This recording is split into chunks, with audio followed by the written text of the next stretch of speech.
महिलांचं आर्थिक सबलीकरण करण्यासाठी महिला आर्थिक विकास महामंडळ धडाडीनं कार्यरत आहे। महामंडळानं यवतमाळ जिल्ह्यात पंचशील महिला बचत गटाला मोठं काम देऊन त्यांच्या उद्योजकतेला चालना दिली आहे। विशेष म्हणजे या बचत गटाच्या संचालिका शारदा जीवने दिव्यांग आहेत। त्यांच्या नेतृत्वाखाली बचत गटानं तब्बल 3,500 विद्यार्थ्यांचे गणवेश शिवून जिद्द आणि सक्षमतेचं दर्शन घडवलं आहे।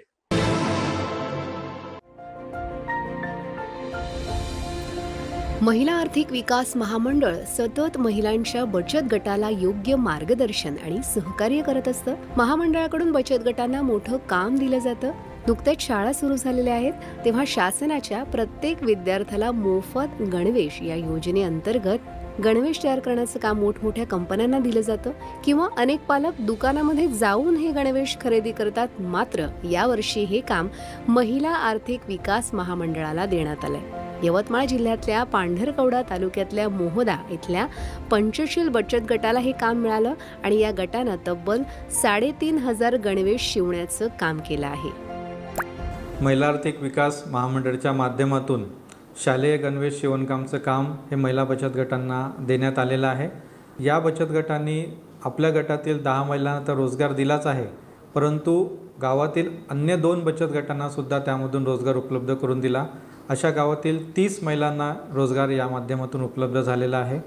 विशेष म्हणजे या बचत गटाची संचालिका शारदा केवल जीवने दोन्ही पायांनी दिव्यांग आहे, मात्र तरीही कोणतीही लाचारी न पत्करता स्वाभिमानानं जगायचं तिने ठरवलं। ती शिवणकला शिकली, स्वतःच्या घरीच इतरांचे पोशाख शिवून देण्याच्या कामाला त्यांनी सुरुवात केली।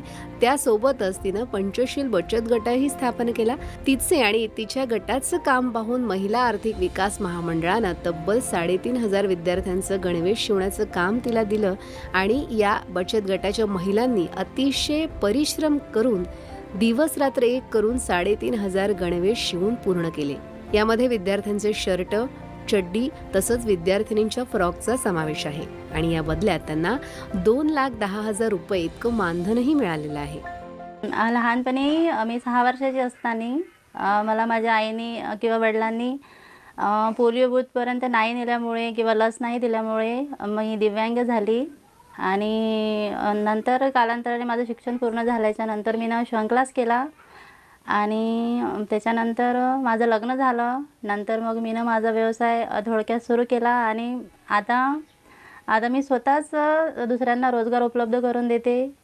यावर्षी मला मावीनतर्फे 3,500 ड्रेस मिळाले आहे आणि आम्ही सर्व गटातल्या बायांनी मिळून हे गणवेश शिवलेले आहेत।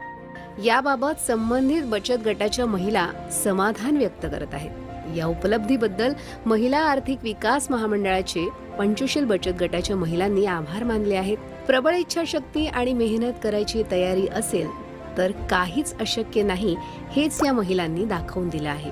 दूरदर्शन बातम्यांसाठी आनंद कसबे, यवतमाळ।